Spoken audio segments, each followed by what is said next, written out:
এই নিন স্যার, একদম ফ্রেশ মাল এনেছি, মার্কেটে নতুন এসছে। আরে কি ব্যাপার, আজকাল দেখছি তুই খুব ভালো কাজ করছিস। থ্যাংক ইউ স্যার, এনজয় করুন। আরে তুই কোথায় যাচ্ছিস? তুই এসে বস না এখানে। আরে সাহেব, মার্কেটে নতুন মাল এসছে, আর সবার প্রথমেই আমি আপনার কাছেই আনলাম। আমার আর আপনার মধ্যে তো চলতেই থাকে। আজকে আপনি ওর সাথে এনজয় করে নিন, আমি আর কোথায় পালিয়ে যাচ্ছি, আমি তো এখানেই আছি। আমার সাথে নয়, পরে করে নেবেন। আচ্ছা ঠিক আছে, তুই তাহলে এখন যা, তোকে আমি কিছুক্ষণ পরে ডেকে নিচ্ছি। ঠিক আছে। ঠিক আছে সাহেব, আসছি। আরে তুমি কমফোর্টেবল ফিল করো। আরে এত লজ্জা পাওয়ার কি আছে?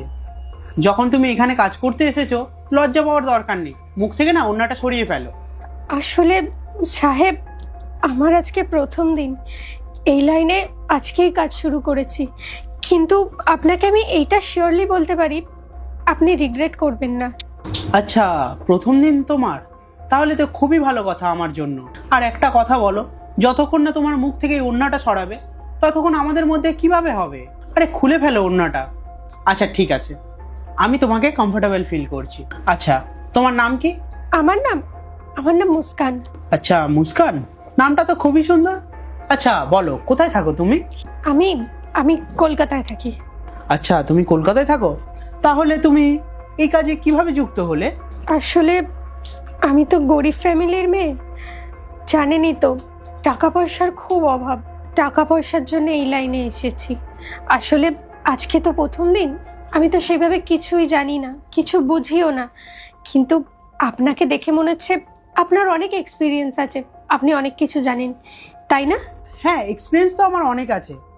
কখনো কখনো 10 দিন 15 দিন পর পর, বা কখনো কখনো 1 থেকে 2 দিন পর পর, মানে যখন যেরকমভাবে মুড হয়ে যায়।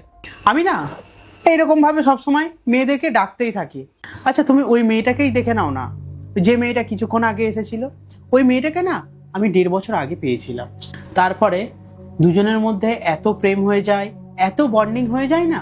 তারপরে ও আমাকে না সবসময় ডিসকাউন্ট দিতে থাকে, বা নতুন কোনো মেয়ে আসলে আমার কাছে নিয়ে আসে।